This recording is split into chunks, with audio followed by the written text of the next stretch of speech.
Actually, physics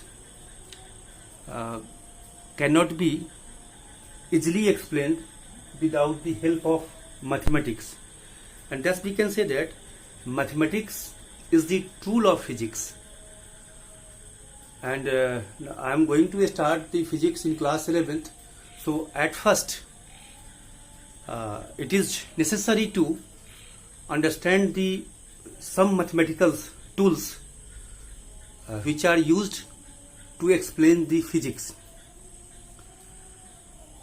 So I am going to explain some mathematical parts, and in this series, at first I am going to explain what is the function. Actually, function describes a relationship between the two variables. Suppose if I am telling that the volume of a sphere is 4 by 3 pi r cube. In this formula, right side contains 4 by 3 pi and it is constant, and r is variable. So it is the radius of the sphere, and it will be different for the different sphere, and for the different value of the r, v can be different. So we can say that this formula relates the two variables. One is the r and another is the v. Thus we can say that function describes a relation between the two variables. One variable is known as independent variables, means जिस पर उस function की value depend करता है. यानी we can say that this r is independent variable and v is dependent variables. So we can say that there are two variables and one is independent and another is dependent variables, and the symbol of this function is written as v is the function of r here, and this function is defined by this. मतलब function is a relation which relates one independent this independent variable r with this dependent variable. यानी ये formula के द्वारा हम r के different value के लिए different value of v ले सकते हैं. So this is the simple definition of the function, but in mathematics you have to study further also. So हम फिजिक्स में, चूंकि ये बायोलॉजी स्टूडेंट भी इसमें शामिल होते हैं, तो हम बहुत ज्यादा डिटेल नहीं जाएंगे इसमें. तो this is the function and it contains the two variables. And now suppose this is the plane of the blackboard, and suppose I want to locate this point. ये पॉइंट कहाँ है? अगर हम कहते हैं this is the point and where is this point, ये point है कहां? अब इसके लिए हमने दो लाइन लिया, एक लाइन ये और एक लाइन ये, और आप एक नंबर लाइंस करके पढ़े होंगे जिसमें ये जो नंबर लाइन सपोज कीजिए ओरिजिन है, ये 1 है, ये 2 है, ये 1 है, ये 2 है, ये 3 है, ये 4 है, ये 5 है, ऐसे करके नंबर लाइन है. ऐसे यहां भी नंबर लाइन में यहां हो सकता है 1 है, ये 2 है, 3 है, 4 है, ये 5 है. ऐसे यहाँ होंगे -1, -2, -3, ऐसे होंगे यहाँ पर -1, -2, -3 एंड -4. एंड सो अब अगर हम ये करते हैं कि अगर एक रेक्टेंगुलर फ्रेम मैंने अराइज किया, एक रेक्टेंगुलर फ्रेम सिस्टम बनाया यहाँ पर, और इस सिस्टम में हम जहां दोनों फ्रेम में, इसमें एक्चुअली में क्या है, रेक्टेंगुलर फ्रेम में इसको हम लोग बोलते हैं रेक्टेंगुलर कोऑर्डिनेट सिस्टम कर सकते हैं. तो this coordinate system is known as the Cartesian coordinate system, and this is the based on the name of a mathematician. And in this Cartesian coordinate system you can locate a point in a plane, एक plane में एक point कहां पर है हम उसको locate कर सकते हैं। इसमें हमारे पास दो एक्सिस होंगे, एक हॉरिजॉन्टल एक्सिस है जिसको हम ये कहते हैं, इसे हम जनरली एक्स एक्सिस लिखते हैं, एक्स एक्सिस है horizontal axis, and this is the horizontal axis, horizontal axis, and this is the vertical axis. इस दोनों एक्सिस में जहां दोनों एक्सिस कट करता है इसको हम लोग बोलते हैं ओरिजिन। ये हमारे है origin. So origin is the point of intersection of the two number lines. We can say that one is the horizontal and another is the vertical, and these number lines are represented by x axis and y axis. Now this point, suppose this point is 4 and this point is at the 4, so this is the 4 and this is the 2, and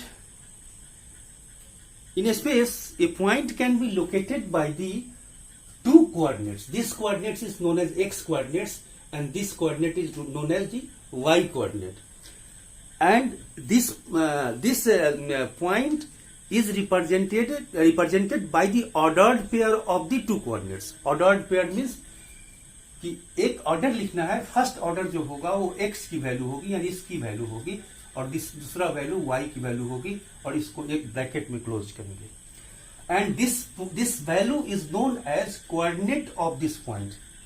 तो coordinate means represented by a ordered pair of the two values of this x axis and y axis. First entry is x axis, second is the y axis.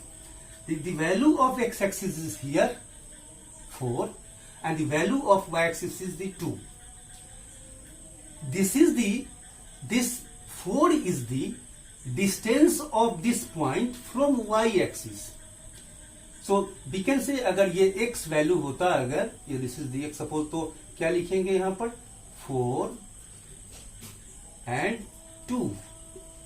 So this is the value of x coordinates, this is the value of y coordinates, and this 4 is the distance of this point from the y axis, and this 2 is the distance of this point from x axis. तो इसके द्वारा हम लोग coordinates हम लोग कहते हैं। तो इसको हम एब्सिसा और ऑर्डिनेट्स करके भी बोलते हैं, लेकिन उतनी हम डिटेल में नहीं जा रहे हैं अभी। अब हम लोग यहां पर जो जरूरत की बात है, तो सपोज कर लीजिए कि हमारे पास एक प्लेन है, एक कर्व है, इस कर्व में भी डिफरेंट पॉइंट्स होंगे, ये डिफरेंट पॉइंट्स होगा और डिफरेंट पॉइंट्स की डिफरेंट कोऑर्डिनेट्स होंगे, और ये अपने क्लास 9th में मैथमेटिक्स में अलग अलग पॉइंट्स लेकर के एक स्ट्रेट लाइन या कर्व ड्रॉ करते हैं, तो हम ये ड्रॉ कर सकते हैं। अब एक बात यहां पर है कि व्हाट इज दी, सपोज कर लीजिए कि this point is x1 y, again I am writing because suppose x axis and this is the y axis, and a graph is plotted as a curve. This point is x1 y1 and this point is x2 y2. This point is p and this point is q. So this value is y1 and this value is x1 and this value is x2 and this value is, this is the y1 and this is the y2. So this PQ, suppose PQR is this. So this value RQ so is equal to y2 minus y1, and this value is x2 minus x1, x2 minus x1, and this is the point. So the length of this point, shortest distance between the 2 points can be obtained by the, this is the right angle triangle, base perpendicular hypotenuse. So h is equal to under b square plus p square, and so it is equal to x2 square x2 minus x1 का whole square plus y2 minus y whole square under root. So by knowing the coordinates we can get the distance between the 2 points. Another thing is that what is the slope? इसकी slope क्या है? And this is the angle theta, and slope means the value of tan theta, and this tan theta is base by perpendicular by base, and the perpendicular is y2 minus y1 divided by x2 minus x1. तो हम कहेंगे कि इसकी जो tan theta की जो value है वो हमें स्लोप रिप्रेजेंट करता है. इसकी स्लोप कितनी है? अगर ये एंगल कम होगा तो ऑटोमेटिक है, कम होने का मतलब वैल्यू कम हो जाएंगे. तो परपेंडिकुलर बाई बेस से राइज कितना है उस ऐसे अगर यहां होता है स्लोप कम होता जाएगा, स्लोप इज 0. तो change in y coordinates by change in x coordinates is equal to the slope. इसको हम लोग बोलेंगे slope. And this delta y, change in y and change in x, and change in y with respect to x is the average rate of change in y with respect to x. ये क्या है? Average rate of change in y with respect to x, यानी x के respect में y में क्या change हुआ और वो एवरेज है. एग्जाम्पल के तौर पे हम अगर कहते हैं कि एक आदमी रनिंग कर रहा है और रनिंग करने में वो पहले था x1 पे, अब वो आ गया x2 पे, और टाइम था इस समय 0, इस समय था 5 सेकेंड सपोज कर लीजिए, या t सेकेंड था टाइम. तो क्या हुआ? x2 minus x1 is the change in position divided by change in time. So t2 minus t. ये तो ये हमें क्या बताएगा? डिस्टेंस बाय टाइम, यानी इट रिप्रेजेंट्स द स्पीड. तो हमें ये बताएगा कि स्पीड कितना होगा. तो स्पीड रिप्रेजेंट करने के लिए हम लोग क्या करते, this is the average speed. यहां ये नहीं बता पाएंगे कि यहां सपोज कर लीजिए कि 5 सेकेंड लगा है, तो जिस समय किसी पर्टिकुलर इलेक्ट्रिक पोल या किसी चीज को क्रॉस कर रहा था उस इंस्टेंट में इसका स्पीड क्या था. गौर कीजिए इस बात को. मैं कह रहा हूं कि ये एक इंटरवल में हमें बता रहा है कि कितना डिस्टेंस ट्रेवल किया उस इंटरवल में और उसमें कितना टाइम लगा. तो हमें क्या बताया गया कि this is the average speed. लेकिन ये हमें इंस्टेंटेनियस स्पीड नहीं बताएगा, क्योंकि इंस्टेंटेनियस स्पीड में क्या हुआ, किसी इंस्टेंट में, उस इंस्टेंट में time is 0, so displacement will be, distance will be 0, and 0 by 0 can not be determined. So this is the problem. हम यहां पर अब हम उस प्रॉब्लम की तरफ आते हैं, और उस प्रॉब्लम को डील करने के लिए हम एक कंसेप्ट पे चलेंगे, और जिसको हम कहेंगे limit. What is the limit? जैसे हमारे पास एक कागज का टुकड़ा है, ये टुकड़ा है, इसको हमने लेंथ वाइज ऐसे मोड़ के काटते हैं, और हमने काटा तो इसके बाद एक बार काटा तो ये 1/2 हुआ. दोबारा काटेंगे इसको तो 1/4 होगा. फिर काटेंगे फिर आधा काटते हैं इसको 1/8 होगा. फिर आधा काटते हैं 1/16 हुआ. ये काटते जा रहे हो. क्या बचेगा लास्ट में? क्या बचेगा लास्ट में? अब यहां एक प्रॉब्लम है, लास्ट में क्या बचेगा? जब किसी चीज को हाफ करते जाएंगे, आप ये कह सकते हो बाई और मेंटल कंसेप्ट, मतलब एक मेंटल जो कंसेप्ट है उसके द्वारा कह सकते हो कि कुछ तो बचेगा, क्योंकि हाफ करते हाफ का कुछ तो बचेगा. लेकिन हम अगर कहते हैं कि इस काम को हम इनफाइनाइट टाइम तक करते जाएंगे, मैथमेटिक्स में इनफाइनाइट कोई फिक्स नंबर नहीं होता है, इस काम को इनफाइनाइट टाइम तक करते जाएंगे, तो ये क्या हो जाएगा? ये टेंस टू 0 होगा. यानी हम अगर ये कहते हैं कि ये 2 to the power n times कर दिया, इसको करते गया 2 टाइम्स करते गया, और n अगर हम कहते हैं कि ये इंफिनिटी हो जाए तो ये वैल्यू क्या होगा? 0 हो जाएगी. असल में हम इसी बात को लेके चलेंगे, क्योंकि हम ये चलना यहां पर ये है कि अगर हम किसी चीज को हाफ, जैसे सपोज कर लीजिए कि हमें एक नंबर लाइन में 0 है और हमें 2 तक पहुंचना है। अब पहुंचने का तरीका देखिए मेरा कैसे पहुंच रहे हैं। हमने 1.9 2 के 0.1 जोड़ेंगे तो 2 पहुंचेंगे,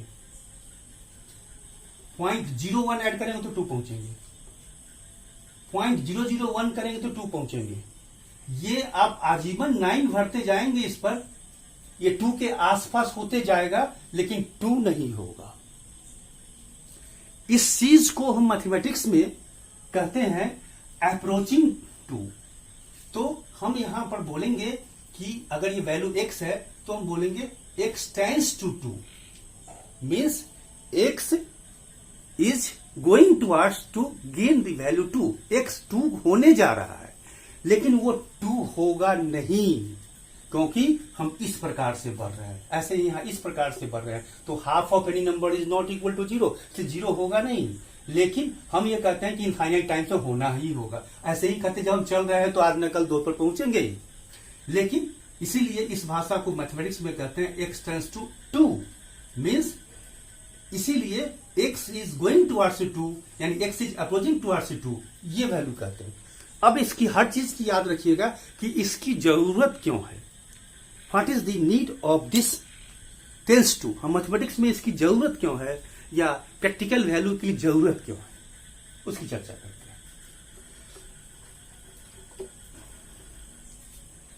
हमारे पास हमने अभी भी फंक्शन जिक्र किया है। एक फंक्शन है x का x² - 4 डिवाइडेड बाई x - 2, एक फंक्शन हमारे पास है। ये फंक्शन हमें कोई कहता है कि f2 निकालिए, मतलब x की वैल्यू 2 रख के निकालिए। देखिए निकाल के क्या होता है। 2 का square -4 and 2 - 2, 4 - 4 and 2 - 2, 4 - 4 is 0 and 2 - 2 is 0। क्या आया? अब ये 0/0 है। अब एक समस्या अपने लिए समझ लीजिए कि किसी भी नंबर में 0 से डिवाइड करते तो डिफाइन नहीं होता है, इनफाइनाइट होगा, और 0 में किसी नंबर से डिफाइन करते तो 0 होगा। अब यहां क्या होगा? तो बड़ा मुश्किल है ना। डिनोमिनेटर में भी 0, न्यूमरेटर में भी 0। इसलिए हम इसको कहते हैं कि indeterminate form, it can not be determined. इसको हम डिटरमाइन नहीं कर सकते हैं। लेकिन प्रैक्टिकल तो लाइफ में हमको आएगी कि इसकी वैल्यू निकालना है। हमें प्रैक्टिकल तो समस्या होगी, क्योंकि यहां हमने कहा था कि हमको इंस्टेंटेनियस स्पीड चाहिए। तो क्या कहेंगे, किसी इंस्टेंट में टाइम इज 0 तो डिस्प्लेसमेंट डिस्टेंस भी 0, तो 0/0 कैसे निकलेगा? फिजिक्स में ऐसी जरूरत पड़ेगी हमारी। हम यहां क्या करेंगे उसकी बात करते हैं कि कैसे निकाला जाए इस पोजीशन को, क्योंकि हम यहां आके मेरी पेन रुक गई। अरे अब क्या करें हम, 0/0 कैसे काटे? ये तो 2/2 नहीं है कि 2 कट के 1 हो गया, इसलिए I am unable to proceed further. So what will be the its remedy, इसकी रिमेडी क्या होगी? चलिए देखते हैं क्या कर सकते हैं आप। At first this is the function x and this is the x plus 2, x minus 2 and x minus 2। फिर यहां आप एक मिसकंसेप्ट में पड़े होंगे, क्योंकि बेसिक रूप से अधिकांश बच्चे की मैथमेटिक्स कमजोर होती है। अब एक बात यहां पर फिर आप यहां एक बार भूल से यहां काट देंगे, कैंसिल कर दिए x minus 2, x minus 2। It is wrong. Why is it wrong? Because you know that the value of x is 2, and when the value of x is 2, then x minus 2 is 0, and this is also 0. So 0/0 cannot be cancelled out, so it is wrong. ये हम नहीं काट सकते यहां। अगर हम ये कहते हैं इसी बात में कि लिमिट, हमने लिमिट लगा लिया कि x टेंड्स टू 2, मैंने कहा x नॉट इक्वल टू 2, हमने कहा कि x is approaching towards the 2। अब हम देख लिए, भाषा बदल दिया कि x, अब अप्रोचिंग का सेंस क्या बताए हैं कि x 2 के वेरी क्लोज होने जा रहा है, but it is not equal to 2। जब नॉट इक्वल टू 2 है तब ये 0 नहीं है। तो इस केस में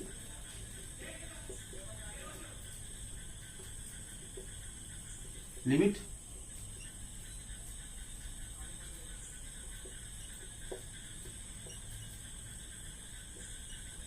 ये अब कैंसिल कर सकते, क्योंकि अब 0 नहीं है, कैंसिल हो गया।